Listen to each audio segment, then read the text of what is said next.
Saudari-saudaraku yang terkasih, keluarga-keluarga Katolik yang berbahagia. Tentu pertama-tama saya ingin mengucapkan selamat Hari Raya Natal kepada para ibu, bapak, dan seluruh keluarga, kepada komunitas-komunitas. Semoga dengan merayakan kedatangan Yesus, kita semua dan keluarga-keluarga kita mengalami damai dan sejahtera, karena Yesus yang lahir adalah Sang Immanuel, Allah yang menyertai kita dalam keadaan apapun. Dalam rangka Bulan Katekese Keluarga Konferensi Wali Gereja Indonesia, saya diminta untuk memberikan ulasan salah satu judul yang berbunyi begini, Menerima Yesus dalam palungan keluarga. Menerima Yesus dalam palungan keluarga. Ini sudah harus ditafsirkan sendiri kenapa menggunakan kata palungan dan sebagainya. Seandainya menerima Yesus dalam keluarga kan lebih gampang ya. Tapi kenapa harus ada palungan? Saya juga tidak tahu. Tetapi saya memahaminya begini. Kalau saya mengerti dengan baik,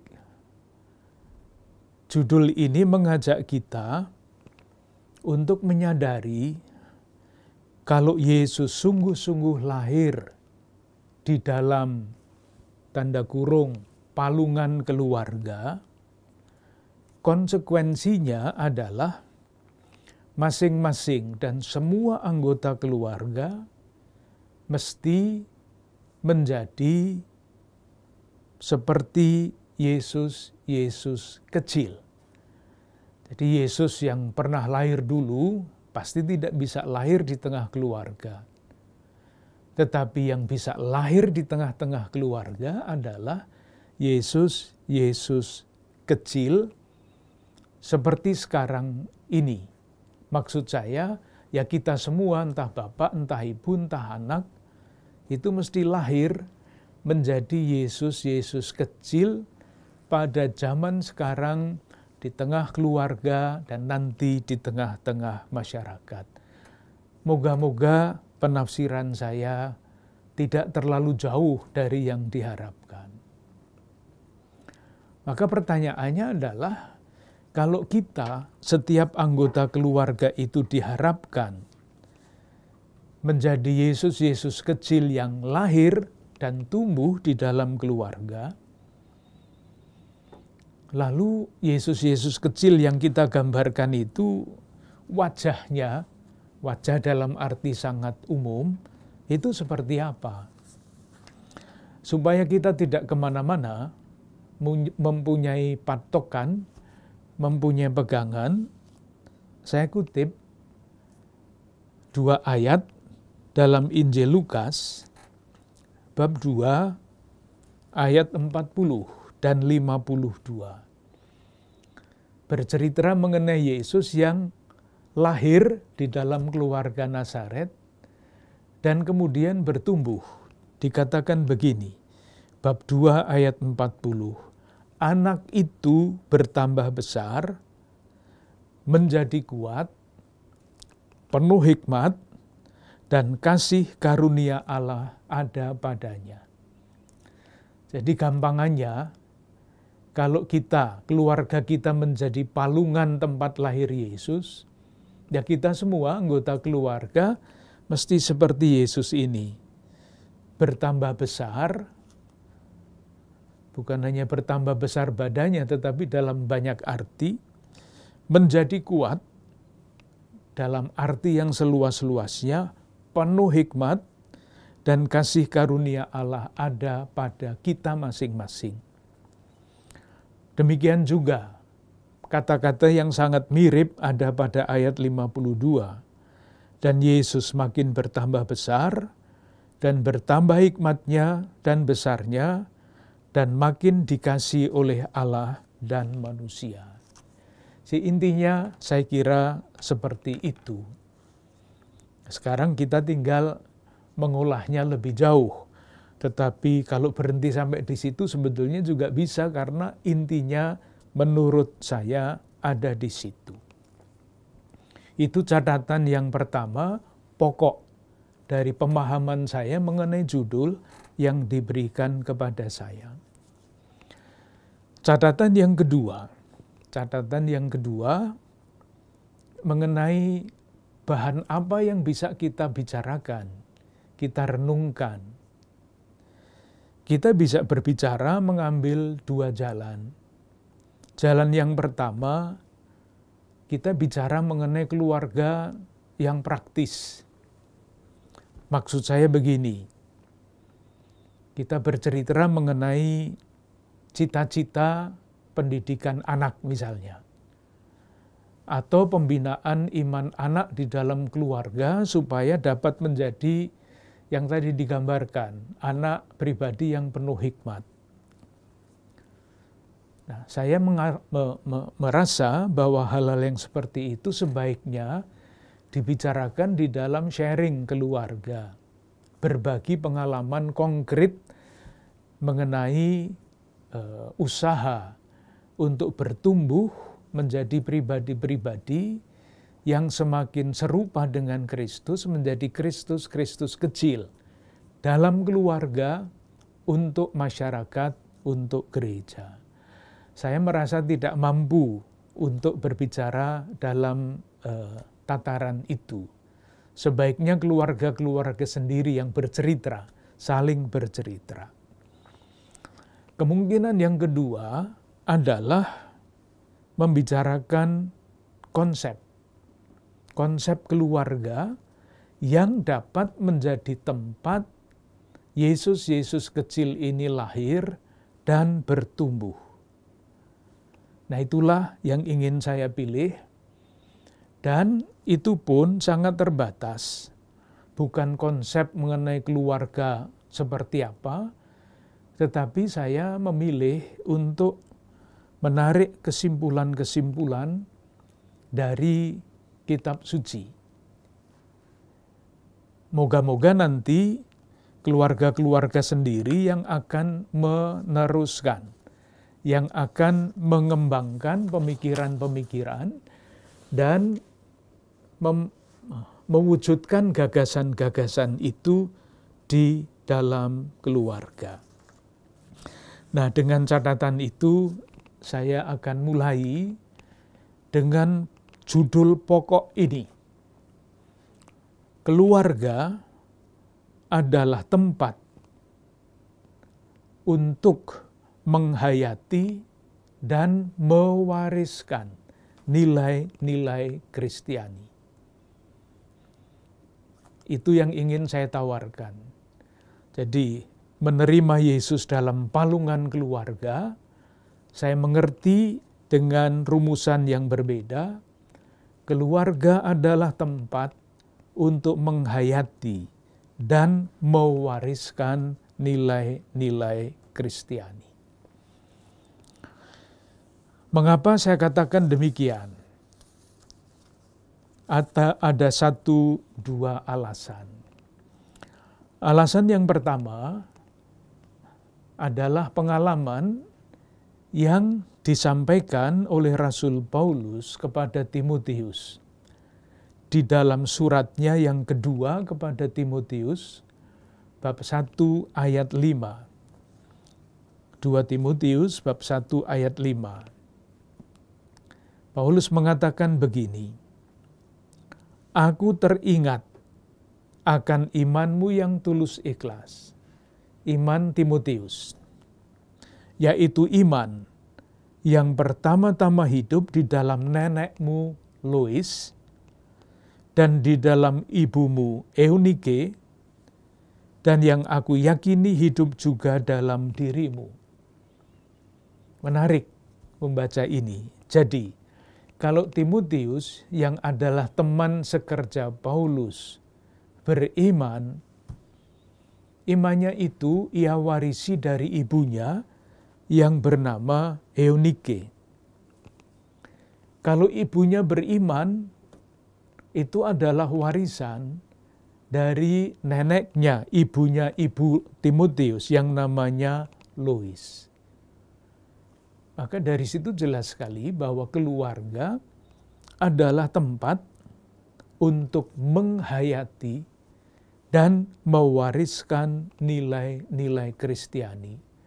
Dan nilai yang paling penting adalah iman dan tentu harapan dan kasih. Oleh karena itu, sekali lagi saya merasa yakin untuk mengatakan bahwa keluarga adalah tempat untuk menghayati dan mewariskan nilai-nilai Kristiani. Bapaknya Timotius itu mempunyai iman yang berbeda. Sudah kita melihat bahwa ada perkara begini ini. Artinya Timotius itu hidup bertumbuh imannya tidak di dalam keluarga yang sekarang kita sebut keluarga Kristiani yang utuh. Karena ayahnya bukan pengikut Kristus. Tetapi hebat bahwa Timotius bisa bertumbuh, bisa berkembang imannya menjadi orang yang begitu penting di dalam kehidupan gereja. Berkat iman yang diwariskan oleh ibunya dan neneknya. Itu dasar yang pertama. Jadi keluarga adalah tempat pewarisan nilai. Dasar yang kedua, tentu ini nanti bisa dipersoalkan. Keluarga itu berarti rumah. Memang sekarang banyak sekali keluarga yang tidak mempunyai rumah, tetapi sudahlah, kita tidak masuk di dalam hal-hal yang sangat konkret seperti itu. Kalau kita perhatikan pendidikan murid-murid yang dilakukan oleh Yesus, itu dilakukannya pendidikan khusus, itu banyak sekali dilakukan di rumah. Kata rumah menjadi penting. Saya tunjukkan 1-2 bagian dari kitab suci. Bab 9. Peristiwanya adalah Yesus mengusir roh dari seorang anak yang bisu. Yang diceritakan mulai ayat 14 saya baca, ketika Yesus, Petrus, Yakobus, dan Yohanes kembali pada murid-murid itu, mereka melihat orang banyak ya, mengerumuni murid-murid itu, dan beberapa ahli Taurat sedang mempersoalkan sesuatu dengan mereka. Jadi yang hadir di situ adalah murid-murid lain, orang banyak, ahli Taurat, membicarakan satu persoalan. Pembicaraannya sampai dengan ayat 27, lalu ayat 28 menceritakan begini. Ketika Yesus sudah di rumah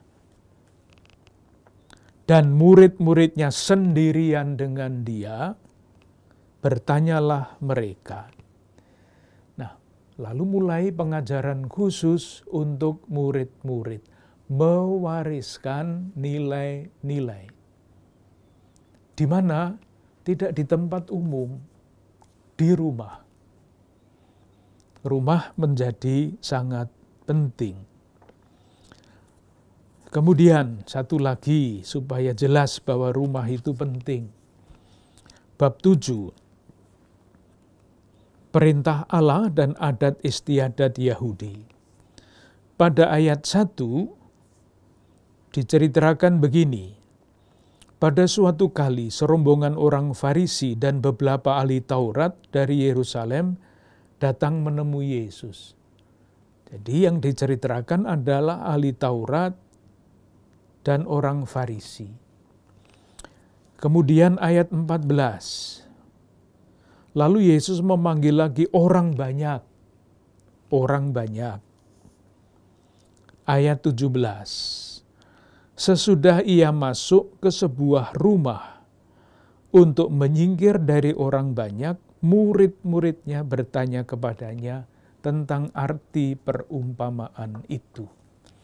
Jadi murid-murid khusus dididik di rumah. Saya merasa bahwa dua alasan itu cukup untuk menunjukkan bahwa keluarga, rumah, bukan sekedar bangunan, tetapi seluruh segi yang namanya rumah itu adalah tempat untuk menghayati dan mewariskan nilai. Nah, nilai apa yang diwariskan? Sekarang kita mulai butir-butirnya. Yang pertama, kita belajar dari keluarga Nazaret berdasarkan Matius bab 1 dan bab 2, serta Lukas bab 1 dan bab 2. Yang pertama, hidup seperti keluarga lain. Kalau kita membaca Injil Lukas bab 4 ayat 14-30, ketika Yesus tampil pertama kali di Nazaret, tampilnya hebat, diterima dengan sangat antusias, tetapi dalam waktu yang sangat singkat, dia tidak diterima. Hanya dikatakan ini kan keluarganya Yusuf. Nah, di balik kata-kata itu, ini kan hanya keluarganya Yusuf, anaknya Yusuf. Di balik kata-kata itu, saya menyimpulkan bahwa keluarga Nazaret itu hidup seperti keluarga-keluarga yang lain yang dikenal oleh mereka. Moga-moga jelas apa yang saya maksudkan. Seandainya keluarga Nazaret itu sangat-sangat hebat, atau tidak seperti keluarga lain, pasti tidak mungkin ada kata-kata seperti ini. Jadi, keluarga-keluarga yang menjadi palungan tempat kelahiran Yesus, rupa-rupanya itu keluarga yang biasa. Artinya apa? Nah, persis keluarga yang biasa pada waktu itu, misalnya keluarga yang mengirim anaknya untuk belajar membaca di rumah ibadat, di sinagoga, belajar membaca. Dan bacaannya tentu bukan bacaan buku-buku zaman sekarang. Yang ada adalah kitab suci Perjanjian Lama. Jadi waktu belajar pun yang dibaca adalah kitab suci. Dan tentu bukan membaca, sekedar membaca, latihan membaca, tetapi pokok-pokok yang paling umum, yang paling penting juga dibicarakan di situ. Sudah mewariskan nilai, artinya mengirim anak untuk ikut di dalam pembinaan iman sambil belajar membaca. Keluarga sederhana. Namun lah ini mungkin baik untuk ilustrasi ya, kalau diterima ya syukur, kalau enggak apa-apa. Karena ada suatu penelitian mengenai rumah Yesus itu seperti apa. Ini tentu bukan pekerjaan kita, tetapi para arkeolog, para ahli purbakala, itu pada tahun 1970, sekelompok ahli purbakala menemukan di dalam penggalian di salah satu tempat di Nazaret, satu tempat ketemulah bahwa di tempat itu kira-kira penduduknya ada 400 orang. Dan di antara penduduk itu diperkirakan rumah Yesus itu ada di situ. Nah, ini tentu ilmu purbakala. Dan menurut mereka, para ahli purbakala itu, satu, masyarakat di situ hidup sebagai petani pada umumnya. Tetapi Yusuf itu mempunyai keahlian sebagai tukang. Itu keahlian yang di atas rata-rata. Yang lain petani, Yusuf tukang. Oleh karena itu, di tempat di mana diperkirakan rumah keluarga Nazaret, dinilai ini bukan rumah keluarga miskin karena ada gudangnya. Di mana mungkin ada keluarga miskin, ada gudangnya. Jadi, saya mau mengatakan begini. Kalau benar penggalian itu, keluarga Yesus itu bukan keluarga sederhana dalam arti miskin. Keluarga berada, tetapi sebagai keluarga berada tidak lepas dari lingkungan masyarakatnya, tetapi bersetia kawan atau seperti apa ya dengan masyarakatnya, dengan keluarga-keluarga di tempat itu. Meskipun menurut penelitian itu, keluarga ini termasuk di dalam kelas menengah di tengah-tengah masyarakat, hidupnya sama dengan keluarga-keluarga lain. Ini satu keutamaan. Tentu di balik itu kita bisa bertanya, kok bisa seperti itu? Nah, itulah jawaban lain lagi yang bisa panjang. Itu nilai yang pertama, kesetiakawanan dengan masyarakat di lingkungannya. Yang kedua,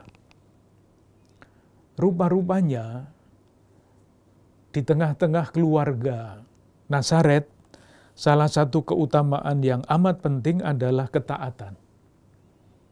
Ketaatan kepada kehendak Allah. Jadi keluarga yang soleh lah kata kalau menggunakan istilah sekarang. Dari mana itu disimpulkan?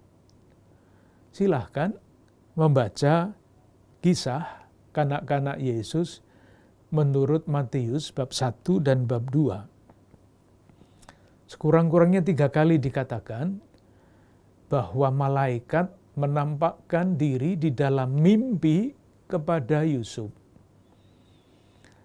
Dan setiap kali yang diterima dalam mimpi oleh Yusuf itu dijalankan.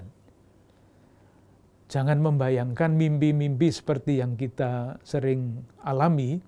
Ini adalah salah satu istilah di dalam kitab suci yang isinya adalah Yusuf itu sungguh-sungguh ingin mencari kehendak Tuhan.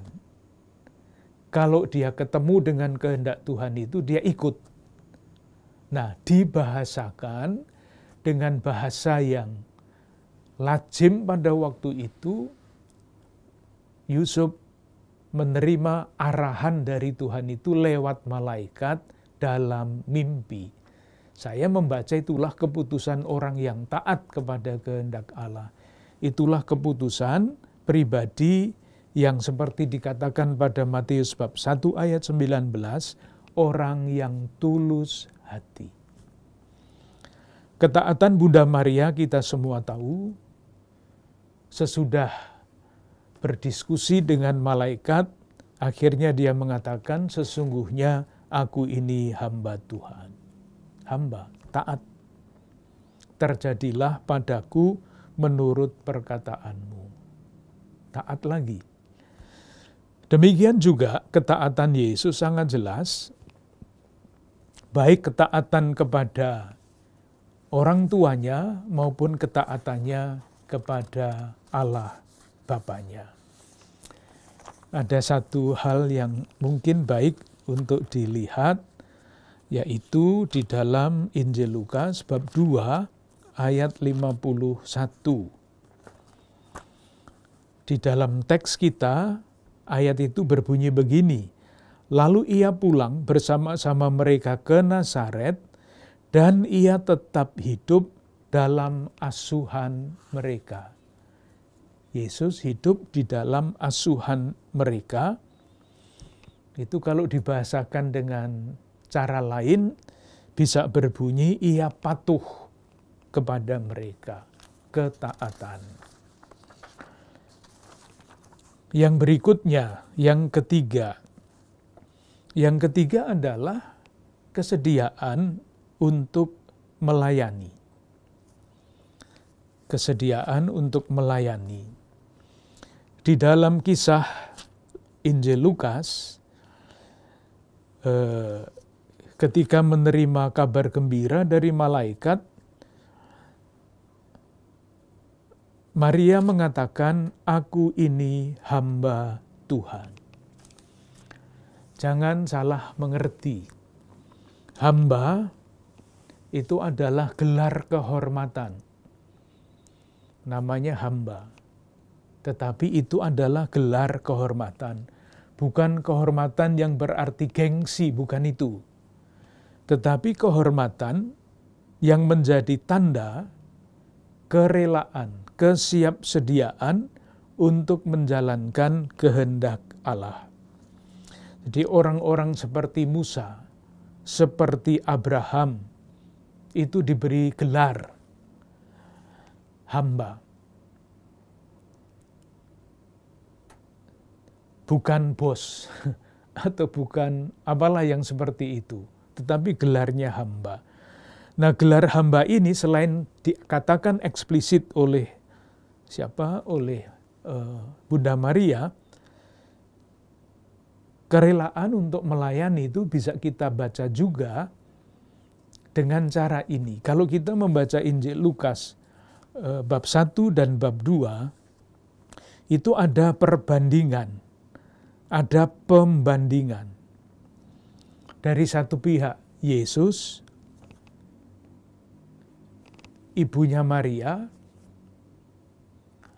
dari lain pihak Yohanes Pembaptis dengan ibunya Elisabet, Zakaria.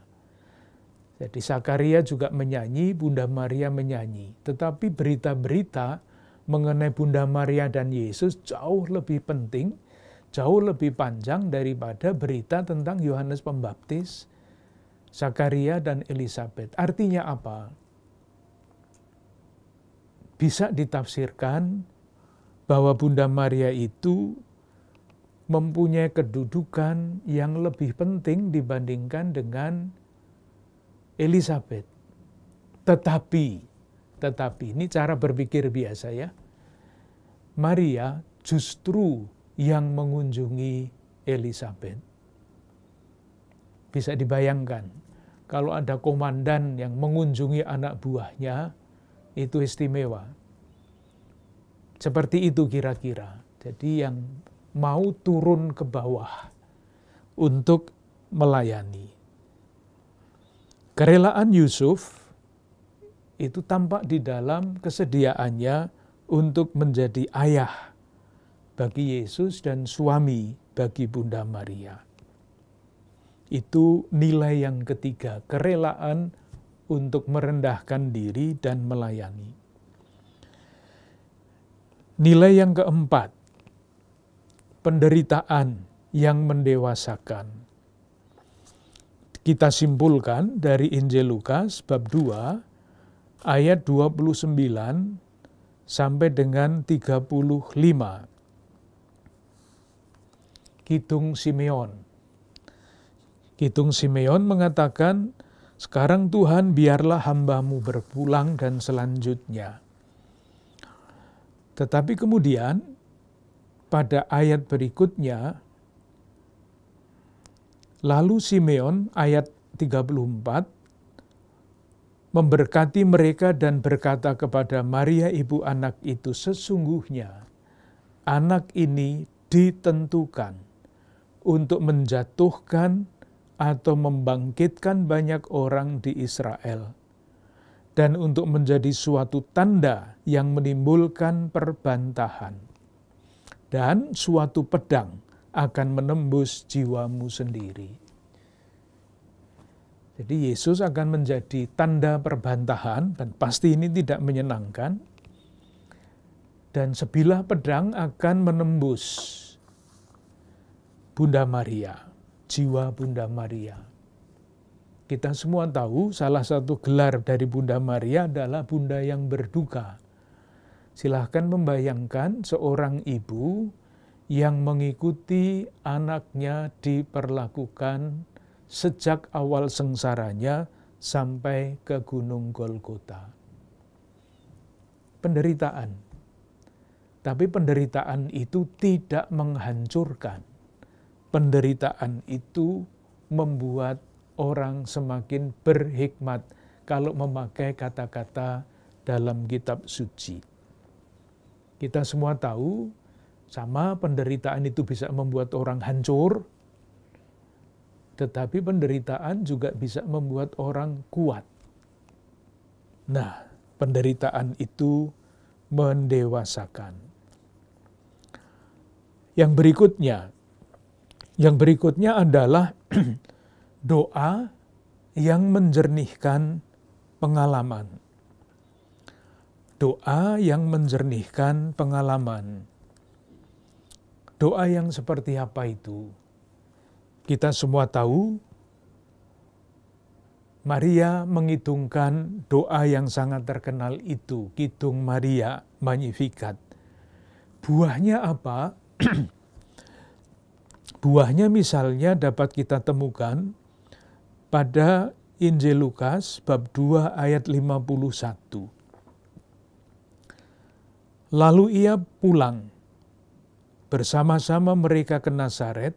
Nah sekarang, dan ia tetap hidup dalam asuhan mereka, dan ibunya menyimpan semua perkara itu di dalam hatinya.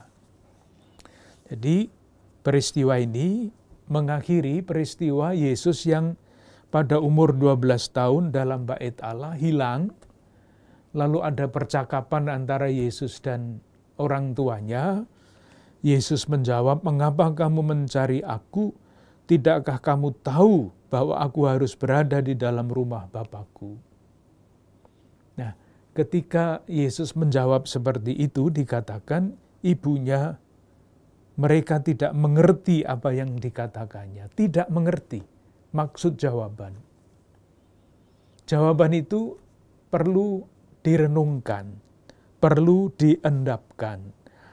Maka pada ayat 51, ibunya menyimpan semua perkara itu di dalam hatinya. Itu kalau di dalam bahasa kita, menyimpan, diam, hening, menjadi jernih hati dan budinya, dan akhirnya menemukan maknanya, proses itu. Menyimpan segala perkara itu dalam hatinya. Hal-hal yang tidak dimengerti pada waktu dialami, tidak dilupakan, tidak dibuang, tetapi disimpan. Sehingga pada waktunya, makna dari pengalaman itu akan ketemu. Tahu sesudah mengendapkan semua pengalaman. Yang berikutnya adalah akhirnya iman yang menggerakkan semuanya itu. Iman. Iman Maria, iman Yusuf, dan dalam arti tertentu iman Yesus. Saya tidak tahu apakah saudari-saudara sekalian, keluarga-keluarga pernah membayangkan Yesus lahir menurut sejarah itu tahun 6 sebelum Masehi. Ia tampil di depan umum sekitar tahun 28 Masehi. Nah, yang terjadi antara tahun 6 sebelum Masehi ketika Yesus lahir, katakanlah dipersembahkan ke bait Allah, lalu entah kemana, sampai dengan berusia 28 tahun itu, apa yang terjadi di dalam keluarga Nazaret, apa yang terjadi di dalam diri Yesus, Bunda Maria, dan Santo Yusuf. Apa yang terjadi?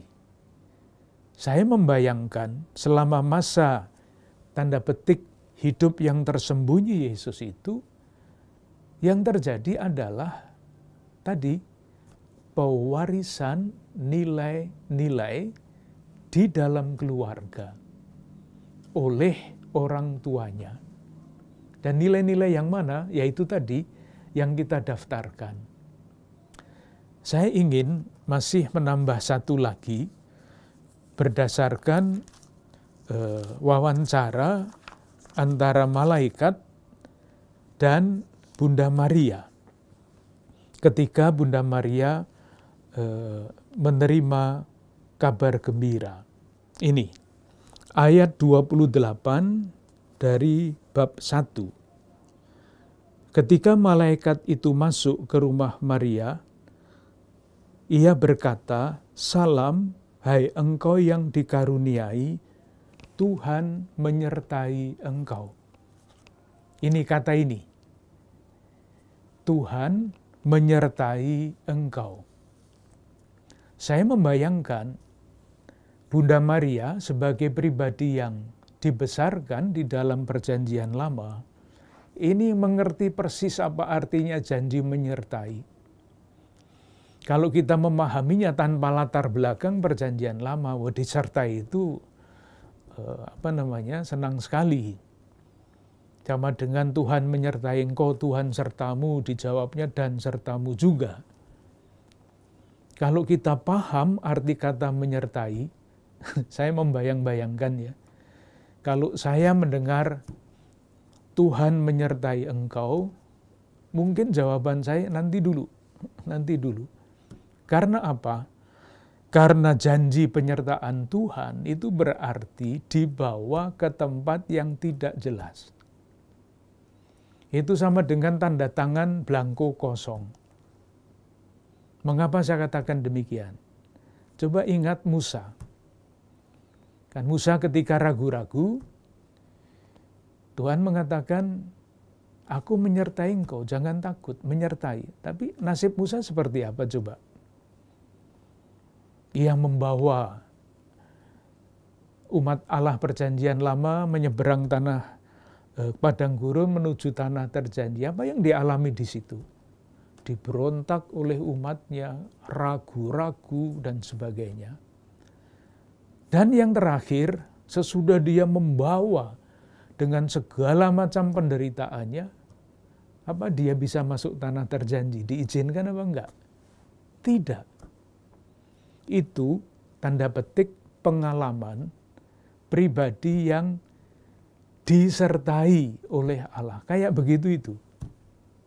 Atau Yeremia. Ketika diutus merasa masih muda, tidak pandai bicara. Diteguhkan. Aku menyertai engkau, jangan takut. Apa yang dialami Yeremia? Dia dibawa oleh Allah sampai ke dasar pengalamannya yang paling membuat dia susah. Sampai mengutuk hari kelahirannya. Itu pengalaman orang yang disertai oleh Allah. Nah, Bunda Maria sebagai pribadi yang paham perjanjian lama tahu apa artinya kalau malaikat itu mengatakan, salam hai engkau yang dikaruniai, Tuhan menyertai engkau. Itu artinya Bunda Maria akan dibawa berjalan ke depan tanpa tahu dengan persis apa yang akan terjadi dengan dirinya. Itu artinya penyertaan. Nah, pada masa yang lumayan panjang, katakanlah sejak lahir sampai Yesus tampil di depan umum, pergumulan itu antara terang dan gelap, antara jelas yang tidak jelas, itu terus dialami oleh keluarga Kudus Nazaret. Dan tegangan itu rupa-rupanya yang mendewasakan, yang membuat masing-masing pribadi di dalam keluarga kudus itu menjadi semakin berhikmat. Seperti dikatakan tadi di dalam Injil Lukas bab 2 ayat 52 dan 40. Sehingga, nah ini seringkali atau jarang dibayangkan, ketika Yesus dan keluarga yang tinggal di Nazaret mendengar bahwa Yohanes Pembaptis tampil di Yudea, Yesus ini mengambil keputusan untuk meninggalkan rumahnya, meninggalkan orang tuanya, pergi ke Yudea untuk dibaptis oleh Yohanes Pembaptis. Moga-moga maksud saya dapat ditangkap.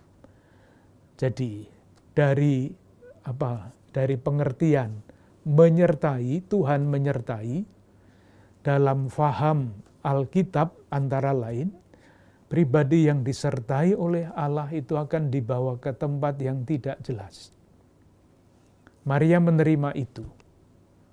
Sehingga selama sekian tahun membesarkan anaknya yang mereka asuh, tegangan antara jelas dan tidak jelas, terang dan gelap itu terus dialami. Tetapi semuanya itu, pengalaman itu disimpan dalam hatinya dan direnungkannya. Menjadi pengalaman yang mendewasakan. Menjadi pengalaman yang membuat seluruh anggota keluarganya termasuk Yesus menjadi pribadi yang berhikmat. Sehingga pada waktunya Yesus yang berhikmat itu meninggalkan Nazaret, pergi ke Yudea, mengikuti arus pembaptisan Yohanes, dan kemudian mewartakan kerajaan Allah sebagai keputusan sesudah dia meninggalkan pembaptisan. Saudari-saudaraku yang terkasih, moga-moga ini semua saya tadi sudah katakan adalah gagasan. Tentu harus diwujudkan, dicoba, diusahakan untuk memahami dan menghubungkannya dengan pengalaman-pengalaman yang nyata di dalam keluarga. Apapun isinya, saya hanya mengajak keluarga-keluarga Katolik untuk meyakini yang pertama tadi. Keluarga adalah tempat mewariskan dan menghayati nilai-nilai Kristiani. Ketika nilai-nilai Kristiani diwariskan, kita boleh yakin di dalam keluarga, maksud saya, keluarga-keluarga akan menjadi tempat menerima Yesus dalam palungan keluarga itu.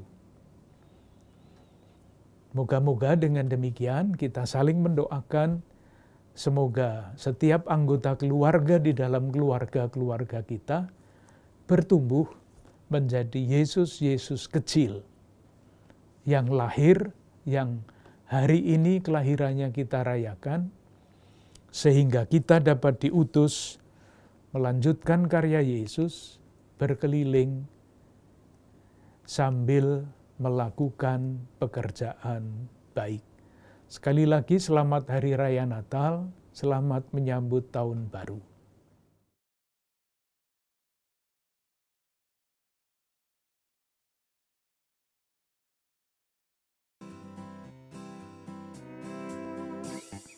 Nafasku, tanda kehidupanku, tiap hembusan daya hidupku. Nafas yang tak pernah harus ku beli, itu semua gratis Tuhan beri. Mataku, hidung dan telingaku, tiap hari menopang hidupku. Indah yang tak pernah harus ku beli, itu semua gratis Tuhan beri. Sia-sia ku menyombongkan diri, karena tak kuasa ku atas hidupku ini. Sia-sia ku menuntut hati, hanya bikin kerdil jiwaku ini. Lebih indah bersyukur setiap hari, karena semua gratis Tuhan beri.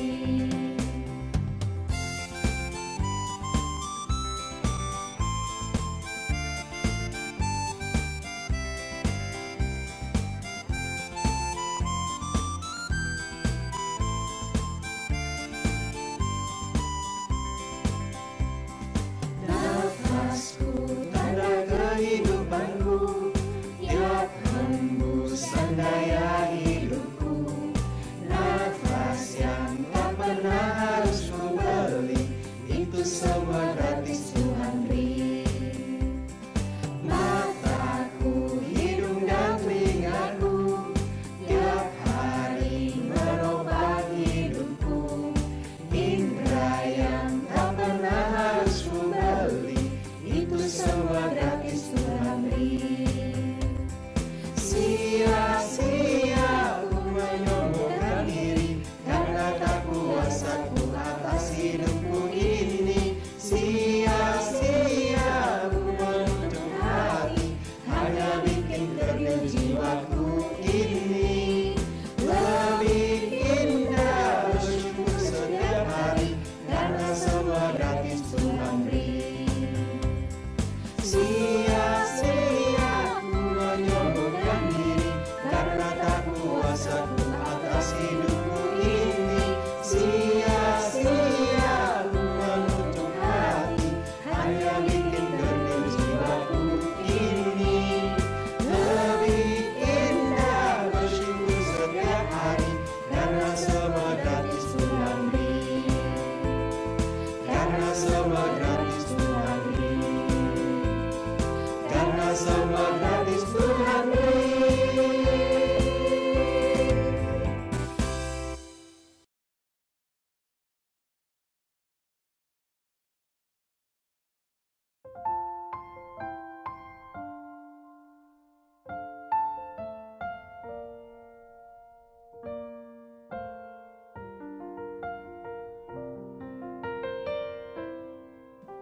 Do you remember me? I sat upon your knee. I wrote to you with childhood fantasies. Well, now I'm grown up now, but still need help somehow. I'm not a child, but my heart can still dream. So here's my lifelong wish, my grown-up Christmas list. Not for myself, but for a world in need. No more lives torn apart, that wars would never start, and time would heal all hearts. And everyone would have a friend, and right would always win, and love would never end. This is my grown-up Christmas list.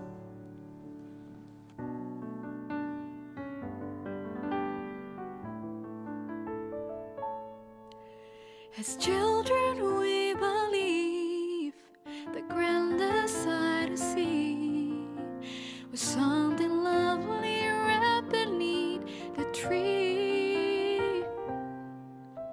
Well, heaven only knows that back at China Bowes can never heal a heartache human soul.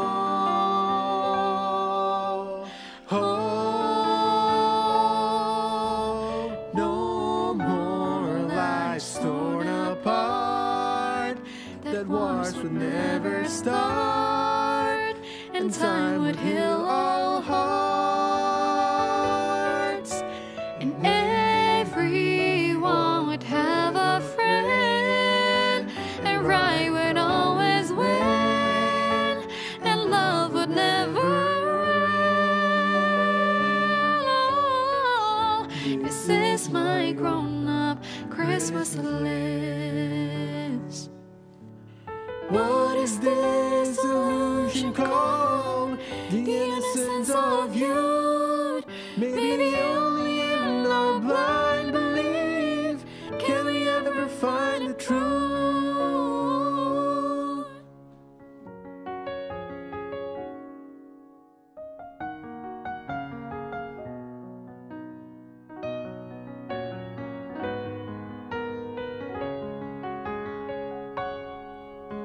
No more lives torn apart, that wars would never start, and time would heal all hearts, and everyone would have a friend, and right would always win, and love would never. This is my grown-up Christmas list. This is my only lifelong wish.